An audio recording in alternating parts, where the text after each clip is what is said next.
everyone, Mark and Joey here. It's a Wednesday morning, Joey. We normally do these things earlier in the week, but the NFL, so many things are changing. We want to get as close to the weekend as we can. Also for our predictions, and there's tons going on in the NFL. First, I want to mention the website, ultimatesportschannel.com.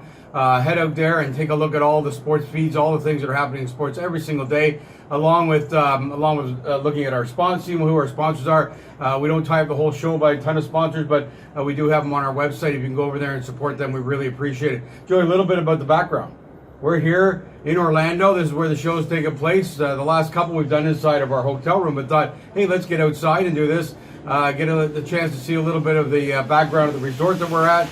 Joey, we're here because you're a young professional golfer, and we got to get south. We're from Toronto. Tell people what the weather's like in Toronto. Yeah, it's snowing there. It's pretty cold, and everyone up in the northeast there, it's probably pretty bad for you. Down here in Florida, it's great. 80-degree weather. We're very happy about that, and we're glad to bring you the show. And then I'll be off golfing, but happy to bring it to you outside, and maybe you can feel some of the warmth through the camera. Yeah, exactly. So, Joey, let's get to what we're talking about this week is the NFL. That's all there really is to talk about in a big way. And we thought the wild card weekend was wild.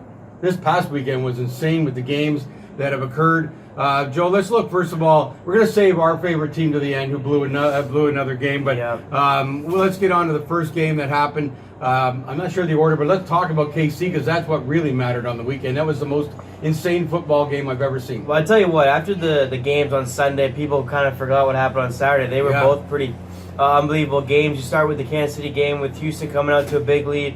What's funny enough, it wasn't just big. It was like 24 points. It's massive. It's massive lead. Obviously 24-0, I believe, or 24-3. Yeah.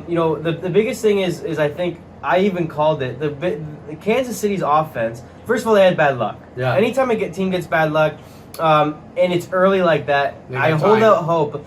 Some of these things happen later in games. It's tough to recover. But this all happened. If there was one good thing, it happened really, really fast. And it was so early in the game that it did give time to Kansas City, who ultimately is obviously the better team. Also, you talk about game plans. We talk about this all the time. What did it do? Well, it opened it up for Kansas City to not worry about anything other than throwing the ball, which I believe is their specialty anyway. But obviously they love to run the ball and stuff like that. With this situation, they had to go for... Sorry about the noise here. We're outside, as we said. I think there's an ambulance on the main highway there driving by. So anyways, Houston getting up was obvious. You should be good for you. But in a way, it was just a jinx. Kansas City got to open up their whole entire playbook. They played amazing. The bounces that went Houston's way early, then went Kansas City's way. They had a fumble recovery themselves. Stop on fourth down on a fake punt, which, by the way, is the worst call I've ever seen. Well, let's go back. Punt, this is a great good point, win by Kansas City. A good point at this stage. The amount of coaching mistakes that we have seen.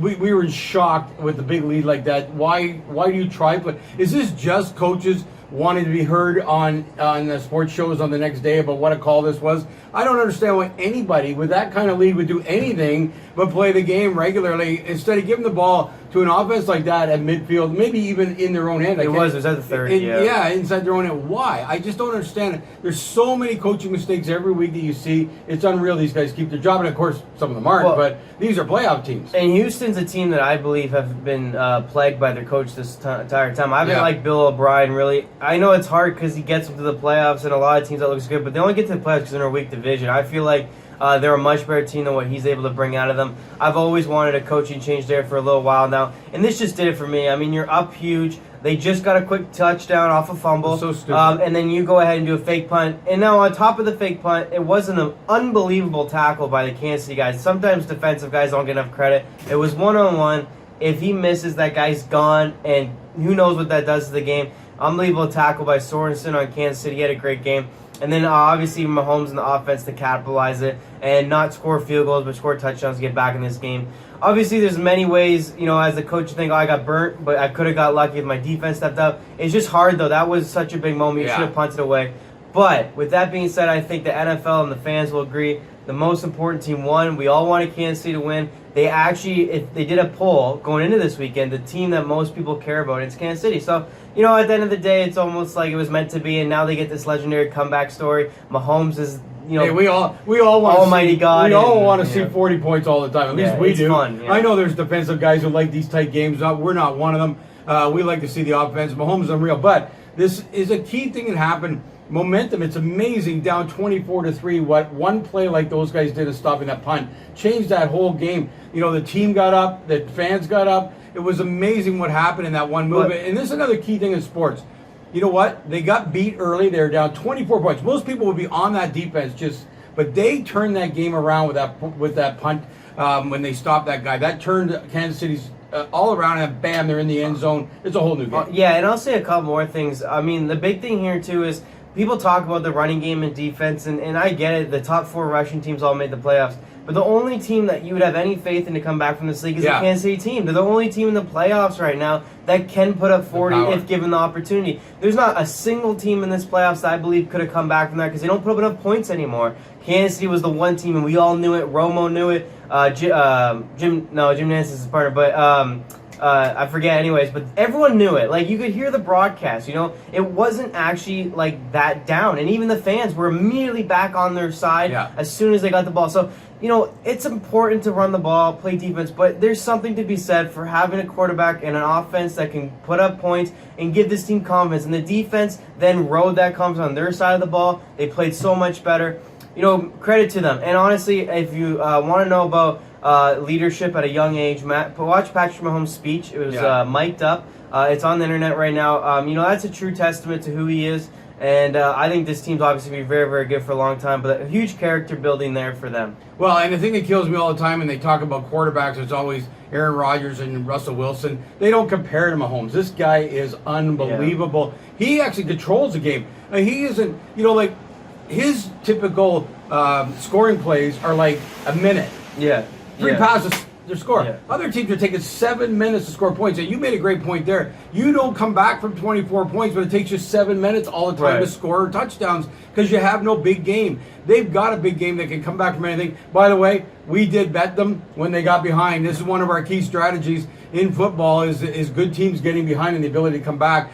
You can also see that we do have all of our betting strategies on Vimeo.com. You sign up for an account and you go to On Demand and find that. But this is one of the big things we use for betting. When the best team is down, they get great odds, and we are able to do that on the weekend. So anyway, all Patrick Mahomes. I know he's got weapons, but you know what? All these teams have weapons that don't get the ball to them. We're going to talk about that later on. But he gets the ball to these guys, and he throws like a rocket. He's fantastic. None of his floater stuff. He is putting it in their hands. They can't help but catch the ball. Yeah, I mean, he puts it on the money, and they catch it. He has good receivers, but he makes them look good, too. So, no, for sure. I mean, I have the lead after losing. At halftime, they had the lead, and then they covered the spread. It's amazing how good they were. 17 themselves. Like, you could have bet them with the points. I tell you what, though, there's also something to be said about a coach and quarterback that makes sense as well. In this situation, it does make sense for someone like Andy Reid to have a quarterback like Mahomes.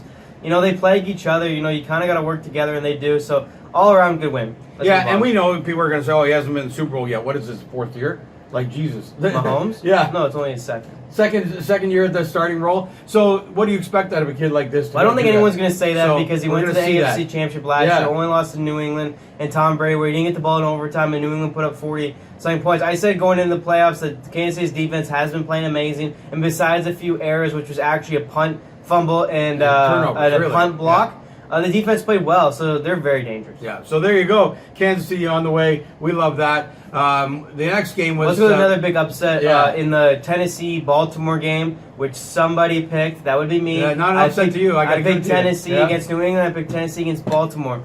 Again, I want to say no one's paying attention to the fact that since Ryan Tannehill came in, they're probably a 1 or 2 seed. They've been phenomenal. The defense is really good. And actually, it's not even about Ryan Tannehill. I think it's more, when it comes to Ryan Tannehill, is the option to throw and the leadership. But it's all about Derrick Henry and maybe the best definitely the best running back in the game right now, maybe ever. He's absolutely huge.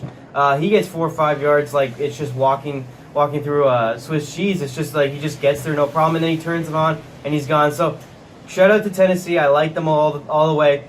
They're going to be tough against Kansas City because, again, they are not what their record is. They're actually 10-3. Yeah, because they're 2-4 when they started out. Yeah. So, but again, here, Joey, it's down the field with the ball that wins games. And although they're known for running because of Henry, where did all the touchdowns come from? Down the field throwing the ball. Tannehill was amazing. The one pass he made early on in the game was right on the money for a touchdown.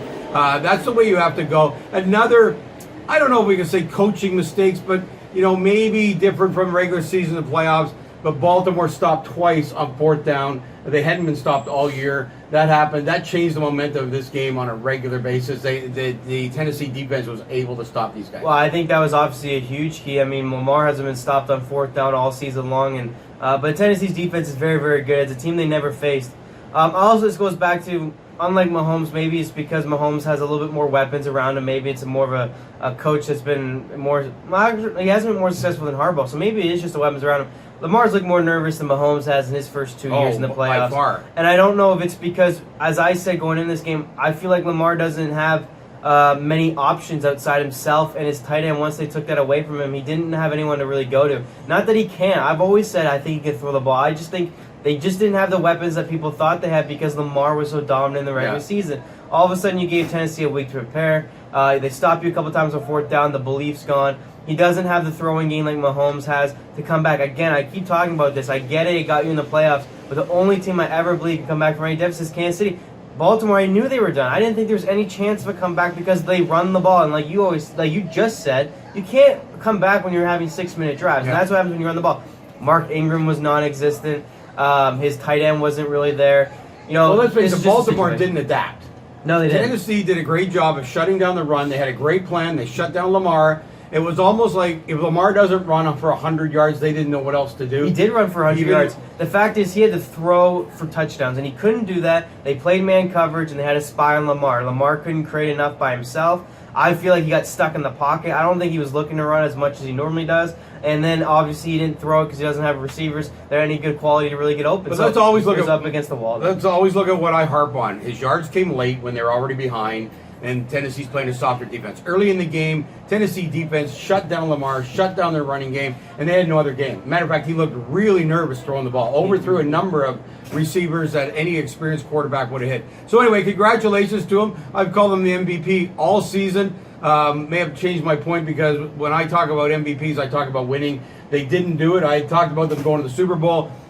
Truly disappointed on the weekend. Got to give you credit. You picked Tennessee. Real quick. MVP is a regular season. He should get it. He has changed the game in a great way. I think he's going to be fine going forward. I'm just saying there's some changes still need to be made there. Harbaugh's got to make some smart decisions this offseason. And I know, sometimes certain things work in the regular season. Maybe be a little bit more prepared offense. Teams that win are adjustable. New England's been able to adjust, whether it's they're going to win by the running game, the throwing game. They're going to be risky. They're not going to be risky. There has to be a little bit more freedom there. I think they were stuck in a system. So, anyways, I think they'll be good going forward. I think you should win the MVP. It is based off the regular season. There is a playoff MVP. That'll go to someone else. And that's still a great year. Historic year. Really fun to watch. But I do think the better team won, the team that's more complete. And again, the record of Tennessee was false. They got kind of unlucky with that draw, sort of New England. But that's the way football goes. But when goes. you get into that position, that luck about facing Tennessee is gone because they're a good football team. They won a week before. You need to prepare for them. They had time to prepare for Tennessee and New England. I think they stuck with what the regular season worked. Yeah. I think it wasn't working, and they didn't know where to go. And Lamar is too young or not the kind of quarterback that can adapt because he's so used to just running the ball and getting himself out of trouble. I think it was really, it just looked bad on Baltimore as far as trying to win a Super Bowl down the road. I know you're going to go, he's a young quarterback, all this kind of stuff. No. The team itself did not adapt to the playoffs, and I've said this a million times about what matters. It matters about winning the Super Bowl. Other than that, it doesn't matter, and they're going to have to prove something next year that they can build a team that can do that. Yeah, and I want a real quick point is that, it's hard to be so successful as a young age, but you see in every sport, right? There's some guys that are 24 and have a mind of a 40-year-old, and that's Mahomes right now. I don't know if it's because his dad played professional sports. I don't know if it's because he got to watch Alex Smith, who, by the way, is pretty underrated. I don't know if it's the coach of Andy Reid. I'm not sure, but he's a 24-year-old out there playing like a veteran who knows what he's doing, gets the control of his team. Unfortunately, Lamar is 24, and he looks 24 when he's out there, and I think it's just the style of play. So I think the coaching staff need to get together. They need to help him. They need to get some weapons on the outside. He dealt with the whole turning to being a wide receiver and a running back when he first got in the league. Yeah. So he's dealt with a little bit of that. I think he'll be fine, but again, you're right. Complete choke on this part. They had 2 weeks prepared for Tennessee and New England. Again, I question resting them in Week 17. I'm normally for that, but all teams that rested players have not done well. The only team that's ever rested a team and done well has really been New England, New Orleans, teams with quarterbacks like Brady and Brees because they've been there before. They rested Lamar, and he looked rusty. Mark Ingram looked rusty. A lot of their players looked rusty, not playing. for 3 weeks. Yeah. So that's a big question mark too going forward. Well, we're going to see, but anyway, great for Tennessee. It's a franchise that is in need of a finish like this. We have been huge Tannehill fans. I mean, we talked about it when he was in Miami.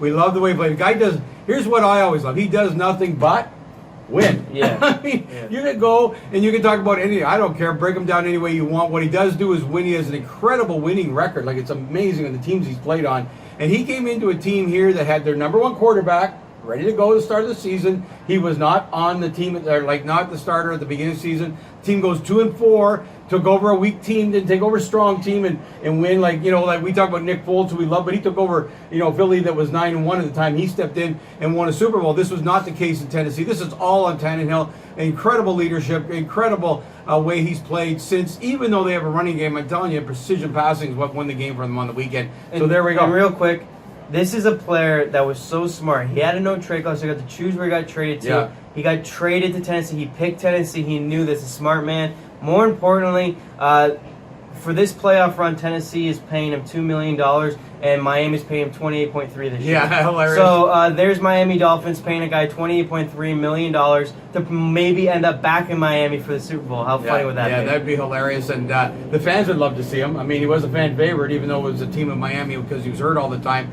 But there you go. What another great game. Love to see it happen. Love to see guys who can win and are sort of underrated. It's amazing how they can seem underrated when they've done this. We actually, you talk about Tannehill, we picked Mariota being bad at the start of the year. We picked him being out of the lineup. You even more than me, yeah. I was not a fan at all, so it was great to see that happen, and good for them. They're in. So let's talk about San Francisco, because the last game is going to be a long rant again if these haven't been long enough for you. This one's a quick one, really. 1 versus 6. Some people believe Minnesota could actually play against San Francisco. I knew they had no chance, and they had no chance. Kirk Cousins is just as bad as you thought he is in the big games. He was awful, and his team was awful. And I told you when he beat New Orleans, it was only because the defense held him 20 points. He got a little bit lucky with the running game being well and this and that. I knew they had no chance. San Francisco won easily. San Francisco will beat Green Bay, too. We'll get into that later. San Francisco is going to be in the Super Bowl representing the NFC. I had belief in Seattle. We'll get to that, too. But San Francisco is the most complete team. Besides the fact that we had emotions on certain other teams, San Francisco has been the most complete team all year. I mean, guys, other than a tiny little slump where really all that happens, they had a few injuries, Kittle wasn't playing, they are the most complete team. They're the best. They beat Minnesota pretty easily. I think they're going to go to the Super Bowl now. It's easy for me to say because there's only 1 game left. Yeah. But anyways, great win by them. Dominated Minnesota. Kirk Cousins is still not worth the money, although I think he'll get into the playoffs on a consistent basis. But he's still not worth the money, guys. I told you, just because he beat the Saints, which was just because the Saints were bad, doesn't mean he's finally won that big game. Well, and he is part of what we've talked about in the past. These quarterbacks with no proof behind them make $30 million a year. Cousins has done nothing to prove that. I mean, he was a franchise tag in his previous team, never performed, and then he came here, and then for some reason they thought he was going to be great, and they got rid of, funny enough, Case Keenum, who actually did do well with Minnesota that 1 year. And he didn't know better though than the money they're paying. He didn't know better than Kirk Cousins. He got in the second round. Case Keenum did. My point is, getting in the second round is just not a big deal to me. Watching the reign of Tom Brady and even. Mostly Tom Brady, but even like Peyton Manning and Roethlisberger, who owned a whole entire conference. Getting second round isn't enough for me, and the money they're making just pisses me off. So it's not enough for me. Case Keenum only got second round too. I'm not saying they should have kept him. I'm not saying it was wrong to get. I'm just saying chill a little bit on Kirk Cousins. He beat the Saints because the Saints beat themselves. Yeah. And that's really the end of the day. In fact, the defense of Minnesota just had a rare, unbelievable game. But they had no chance against San Francisco. And by the way, funny story, people believe Kirk Cousins would be in San Francisco if it wasn't for the trade of Jimmy Garoppolo. Yeah. I'm telling you, how lucky were they? They're so happy that they got Garoppolo. I always said, I don't believe he's the best quarterback. I really don't. But the one thing I believe in is... Well, they run a lot. Well, first of all, they do run a lot. They have good players. The biggest thing is he's the most calm quarterback in the NFL right now. I truly believe it. Him and Mahomes, maybe, that they're out there and they look so poised and calm. And he made some throws that he had to, but it's an all-around effort there. Great coach. Well, Garoppolo just loves living in San Francisco. The guy he went from New England to San Francisco, from a backup to number one, and finally made a whole season without being injured. That's what that's one of the things I said in camp. I thought he'd be injured again this year. The minute he got to spend the whole season, he's proven what he is a good quarterback, and he's got a great team. He's a good quarterback, though. But I feel like he needs the team. Yeah. Now, I agree with you 100%. I think it works well, but I think that they have 3 running backs that are very, very good. a good tight end Kittle, a good receiver in Sanders, and obviously a fantastic defense. It'll be interesting when the cap comes around because he's taken a lot of it, what will happen, but I believe he's not winning this, but he's not a quarterback. Some quarterbacks hurt their good teams. He's not hurting them. He's doing enough. He makes the big throws. I think at the big end of the day, though, he's a good leader because he's just calm. He's good in the huddle by the sounds of it. His interviews are awesome. So I think that's the biggest thing he contributes to. Well, let's face it, no one can be like Mahomes. He has, decent defense, but not great. He's a one-man show. He throws to everybody. He is, in San Francisco, they're running the ball all the time. To give fairness to the two, Garoppolo really only has to perform on a few plays every game. Yeah, he's not asked to perform. He's not asked. Mahomes is asked to perform on every single play, and he's unbelievable what he can do. And you know what? There's lots of teams, and a lot of people say, oh, yeah, he's got the tools. A lot of teams have the tools. The quarterback doesn't get the ball to them, and that's what we're going to talk about later. But San Francisco, pretty easy, dominant performance. Coming into next weekend, we'll talk about that in the fast-forward section of the show here. But anyway, a great win by them. They showed that they're probably the number one seed heading into the Super Bowl. We're going to see what's going to happen next week, obviously. Now let's get to the game. Seattle Seahawks against Green Bay. I gotta say, I'm gonna let you take some of this because I know I take most of it when it comes to Seattle. Everything I've said, ranting for the last 8 weeks came absolutely true this weekend. Pete Carroll is a horrible coach. Thank you, Troy Aikman. Thank you, Troy Aikman, who in the fourth quarter said, I can't believe Russell can't see these open receivers. Every time he ran with the ball, every time he got sacked, he would say there's two guys wide open. Thank you so much, Troy. I'm not even going to say anything more. I was supported maybe by one of the best quarterbacks to ever play the game, that Russell Wilson cannot find receivers. He finds them the odd time, and everybody loves it, the long pass a couple of times. Our number one receiver, Metcalf, got what, 2 targets? Yeah. 3 targets? Yeah. Okay, this guy's 6'4", massive hands, throw the ball to him. One thing we're just talking about Pat Mahomes, what does he do best? He doesn't give a shit if they're covered. He throws it to them because he expects his receivers to make a play. And we have one of the best guys. He's a rookie. This guy can make a play on any defensive back. We threw to him twice in the game. Anyway, thanks, Troy Aikman. Fire the coach, and we're all good going forward in Seattle. But it was a brutal come from me. Oh, one other thing. They talked about the offensive coach, or one of the coaches on Seattle, I don't think they identified him, that is okay that they play this sleepy running game in the first half, and they don't even mind being behind. They think they wear out teams for the second half. You know what? Again, fake point. I'm going to go to Donald Trump. Fake stats for Wilson. Again, a team playing a huge soft defense because we're down by 17. Yes, did he rack up 1 million passing yards? Of course he did, because the other team was playing soft. This is Russell Wilson. It's all about being behind and gaining stats when the defense isn't playing him hard. Look at the first half when they were playing him hard. He was terrible. Not just bad, terrible. And a guy with all those weapons and running, getting sacked is ridiculous. Okay, that's it. Thanks, Troy. That's it. I don't know what else to say. Yeah, I mean, first of all, I think I want to say that I've always been interested in what another quarterback would do. I think of a big guy like Garoppolo would be able to see over the line. I think we got some of the best receivers in the league. I hate anyone who says we have no weapons. It's the best receivers in the league and the top running backs in the league. So I feel like more should be done. I feel like not getting a bye is a problematic for right now for Seattle. Season, yeah. It's something they need to do. They haven't been able to do that in a while. That's why they keep losing the playoffs. They're always in the wild card position. They have to go on the road. I think I want to say something real quick about Green Bay. Great job by Green Bay. Yeah. They beat up Seattle's defense with Devontae Adams. Then again, Seattle's defense stepped up in the second half. So there's a couple things that are good and bad, obviously, about this game. I think I want to say the good thing about this game for Seattle first, and I'll do a little bit on Green Bay again. But first of all, for Seattle, is they have a lot of heart and they believe in each other. As much as I disagree with the play call, and I do, I think the running game wasn't working. They kept running it. I think he can't see receivers either. I think every play... Joey, let's look at last week. No, look at last week. 17 rushes for 19 yards. I get beast mode from the 1 yard line in. I get that. Yeah. But you can't go with him right now. He's not the guy. He's not played all season. You can't run him all these times. So, anyway, go back. Sorry. Anyways, I think the running game was more... I think the biggest thing for Russell Wilson's team right now, they need to have a pocket that's always moving. They need to have him on the run in order to seize receivers. When he does his best work, it baffles me when they always say, look at these stats when he's on the run, yet he doesn't run, he stays in the pocket. So I think there's definitely a problem there. I think there is definitely a problem with him seeing. He has a problem that way. I think they need to bolster the offensive line if they're going to keep him around. Maybe he can drop back farther. Drew Brees has been able to make it work.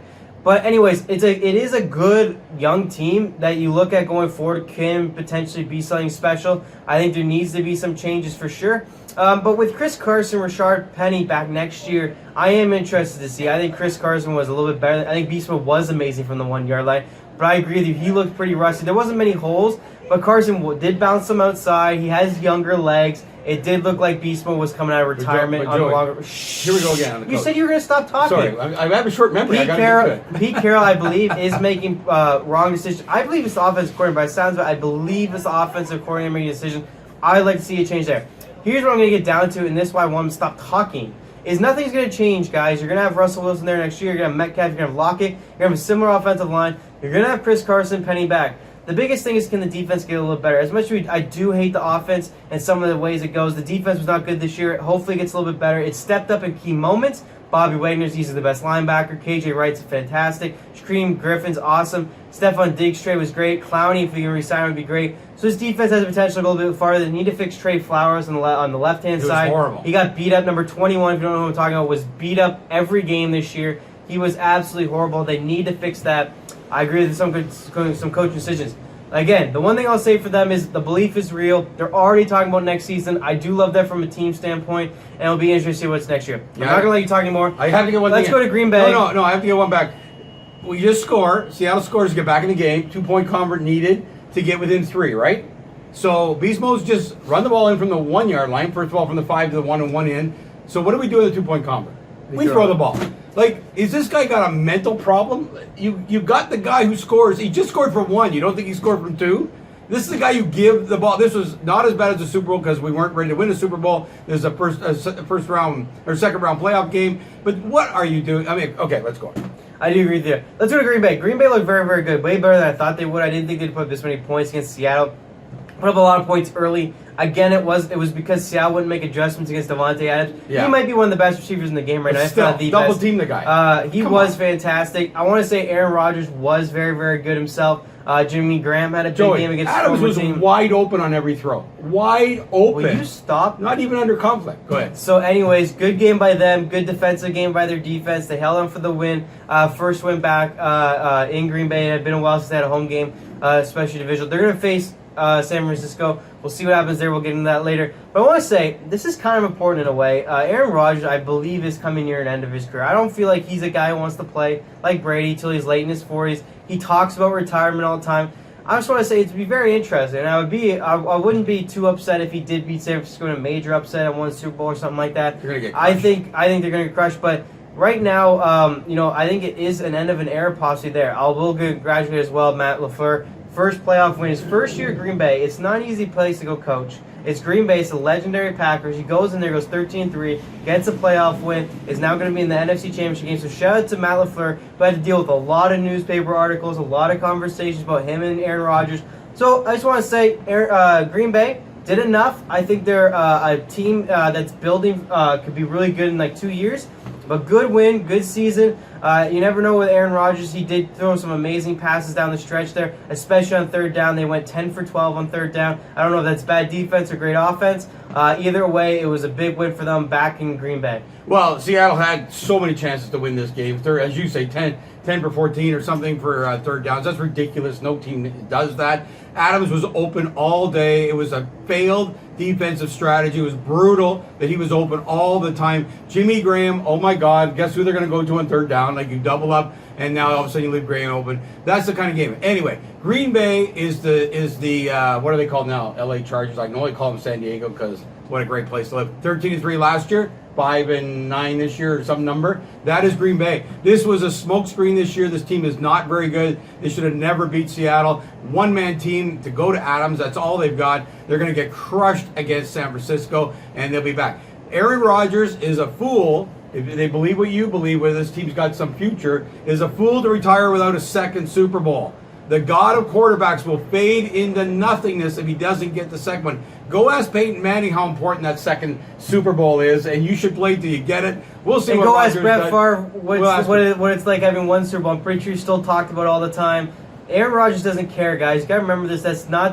He's not a football nut like Tom Brady. I'm telling you right now. He likes to win. I think he likes to play a game. I think he's very good. He's been majorly injured many years of his career already. But yeah, go ask Brett Favre. Yeah, does he get trashed? I don't think so. They want to put him in the Hall of Fame. Aaron Rodgers is going to live with that legacy because he played in a big football team like Green Bay Packers. And he put a bunch of useless stats up. Useless stats, one Super Bowl. I'd like to see him get a second. By the way, this team will be good next year because it's not about him. It's about the defense, and he's good enough. The offense isn't the main source there either. It's going to be this defense. And by the way, they're in a division which I think can get tougher, but I don't think tough enough. Minnesota, Detroit's going to be bad for a couple more years. Chicago's such a mess. I think they could turn around, but they're just a nightmare right now. So they're in a division where they should be able to beat Minnesota every year, beat Detroit every year, and probably beat Chicago. So you want to talk about not making playoffs, they'll be fine next year. You remember the Chargers have to play the Chiefs twice a year. They have to play the Raiders twice a year that are getting better. And even the Broncos, that when going to Denver is not easy. So that was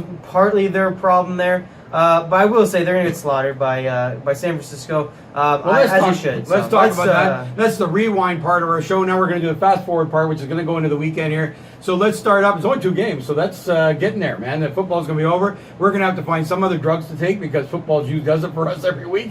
And anyway, it's going to be a fantastic weekend, I think, coming up. Let's go right to Green Bay, San Francisco. We're already saying it's going to be a wipeout. They have one hope. They really have one hope is their defense plays phenomenal, and they have a similar situation where him and Adams can hook up for some major yards. Also, Lazard didn't play a whole lot against it. Well, he played, but he didn't get enough touches. He didn't have to because Adams was open. Yeah. It could happen. The only reason why I think it could happen is because I think the defense of Green Bay could step up. They did get the bye like San Francisco, so it's not like they're more tired than San Francisco. San Francisco has played some interesting games this year. I think that if their defense can hold up, he can maybe make something work with Adam Jones. Adam Jones, the running back there. The running back, Adam Jones, if he can go off. They do have Lazard. They have Adams. They have Graham. It's not big names, but it's guys for a game or two that if the defense can get on the ball enough possessions and hold San Francisco to field goals, a couple 3-and-outs, they could make something work. I think it's tough. I think San Francisco can put up mid-20s, and I don't think Green Bay can. But we'll see what's going on there. I think there's potential. The one thing, though, Aaron Rodgers doesn't have, which he had in Green Bay, is like undefeated. When it's cold, it's not going to be cold. No. It's going to be hot. Yeah, there's no doubt about that. It's funny how guys have specialties of where they play. Brady has it. Yeah. Brady has it in New England, although they got beat this year. He's had it in undefeated Green when Bay, he's in the cold, minus 25 or something, or 25 degrees or less. Nothing is working in their favor. There's no doubt San Francisco watched the game. They got to see that Adams is the whole team. They will have a scheme for that. They've got a better defense. They got better coaching than Seattle does. So Green Bay's in real trouble. And even when Green Bay got up, they didn't score much after that. So I think we're going to see nothing here. I'm predicting a 14-point spread, and I think it's a nothing game to watch. But it'll be fun. We'll watch it because you never know in the NFL. Your quarterback can get hurt. I actually predicted at the start of the year that Garoppolo will get hurt. I didn't get that. Who knows when it'll happen? That would be the only way in my mind that Green Bay can win this game. So anyway, pretty simple. We don't have to go into a ton of details here. I think it's a mismatch. We're going to see what's going on. Let's go to the Kansas City game. All right, well, Kansas City, Tennessee, I think this one's curious. I've picked Kansas City to get the Super Bowl. I still believe they will see a little bit of hope. First of all, I want to say most teams that get this far actually do go on to win. It's pretty bad for the wild card teams. When they don't win, but they get to the Super Bowl. Yeah, like when they get on a run, a lot of times they end up going all the way to the Super Bowl. And, that just might be the case for Tennessee right now. Super hot hand, a great record with Tannehill. Derrick Henry is on top of the world. None of these players have really had to work that hard besides the running back and the offensive line. We'll see what happens there. It's going to be tough for Kansas City. Again, I think Tannehill can hang a little bit with Mahomes. It's a bit of a stretch, but a little bit with the running game of Henry, which Mahomes doesn't have. Tannehill can throw the ball if needed. I don't know. It's going to be interesting. I mean, honestly, the keys to this game is obviously time possession. Yeah. Because I think they'll need to have the ball a lot, Tennessee. They need to talk about Kansas City doing short drives. They're going to need long drives. So Mahomes is on the field that long. But even more important than that, you can't allow Mahomes to score in 2 minutes. Well, I agree 100%. You just can't. Yeah, I agree 100% with you. I was about to say that contrary to what we talked about teams being behind, when you can have time of possession like Tennessee does, which is run Henry, and they're running against not a great defense, they literally could hold Mahomes, it would be an interesting stat, to 4 or 5 drives and a half. I think they could hold them and maybe more because they do take 6 and 7 minute drives. Right. So do that a couple times, which is a whole quarter gone. Yeah. So, this is, in this game, a different strategy than when you're behind. Right. If Tennessee gets behind, they're done because they don't have fast enough scoring machine. Yeah, I don't think but so, if yeah. they can get the ball and run Henry with the odd pass, and they can stay on the field. Here's one thing that Mahomes has been talked about many times. It's funny to be talked about this way, but he scores too fast. Yeah. That's the funniest thing I've ever heard. I But know. it is a little bit true that his defense can leave the field. So if they've gone through a 5 or 6 minute drive by the other team, Mahomes will strike so fast they might be back on the field like in 3 or 4 downs. Most teams it's 3 and out. With him, it's 3 and touchdown. Yeah. So it's going to be interesting to see what Well, happens there. But I'm actually, as much as I think KC is like this dynamo team, Tennessee almost seems like the team of destiny this year. Tannehill being redeemed for the injuries. It seems like one of those. Yeah, it seems like a Philadelphia situation. Where he's going to be able to do this. We're going to see what's going to happen. I think this is an interesting game where normally I think blowout, but I don't know that the Chiefs are going to get the ball enough for a blowout. And also, we forget Tennessee is one of the best defenses in the league. On top of that, That's not my thing. My thing is they're going to get the ball enough because anytime they get the ball, I think they can score. But this Tennessee defense is tough, and I think they will force Mahomes to have longer drives. I don't think they'll allow the quick touchdowns that Mahomes is used to getting. And does that make it worse or better? Like you said, sometimes it's good when he scores fast because now their defense comes back out and they're tired and you can score again. But if you can stop him from going, 2 minutes down the field and scoring touchdowns, it will be hard for him to get the ball enough, like you said, to get enough touchdowns if Tennessee can continue to put out long drives and score. This game really, to me, I feel like Tennessee can almost put up points every time they have the ball, whether it's a touchdown or field goal. They take a lot of time off the clock every time they get the ball, whether it's touchdown or field goal. Does Mahomes score touchdowns every time he touches the ball? That's really all that's going to matter. If he doesn't score touchdowns almost every time he has touched the ball, I think it's going to be tough for him, and I think it's going to be tough for Kansas City. With all that being said, I'm rolling with the Chiefs only because it's in Arrowhead, which I know they've already gone to Baltimore. They've already gone to New England. It's going to be a different animal for them to come after this Chiefs team is so fired up after that win. Yeah. They still have the 3 best players on the field. at all times. I'll put Henry up there, but they got on when they're on offense and there's a defense, they still have the 3 best players on the field. They have maybe the best player in the game right now in their home stadium, which is one of the toughest stadiums to play in. I'm going to roll with Kansas City, but it will be interesting if Tennessee can just stop them from doing those quick hitters and see what happens. Hey guys, listen. When you're wagering, you look for some value. So I can't discount what you're saying, but I do believe I have a real feeling that this is one of these sports moments where Tannehill, comes from the bottom of the barrel in Miami over to Tennessee, is not the starting quarterback, takes over. I'm thinking Nick Foles. This is very much like this.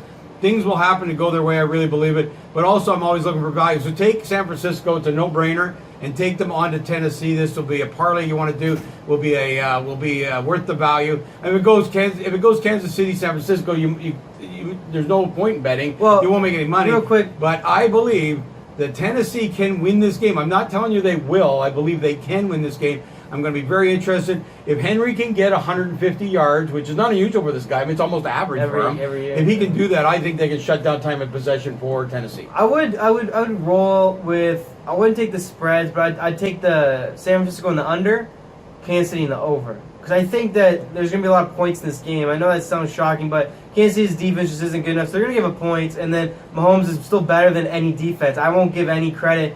I'll give credit to the Tennessee defense. They're still not going to stop him. They're still going to put up 20-plus points. I just think obviously the potential for Tennessee to put up more is there. But I will go with Kansas City over because I still believe they're the more experienced team. They're the better team on paper. They're at home. He can still throw the ball, which even though Tannehill can, he hasn't done it enough in the playoffs to make me believe he'll go toss it up there if Mahomes gets the ball and gets the lead. So I say San Francisco and the under, Kansas City in the over. You can even put all 4 together, see what you get there. But I'm telling you, San Francisco will shut down Green Bay. They'll win a low-scoring one. I think this one's going to be close, but I do think Kansas City comes on top. But it's going to be high-scoring. It's going to be in the 20s for both people. So I'd say if it's 50 or more points, I'd go for that. Well, here you go, gang.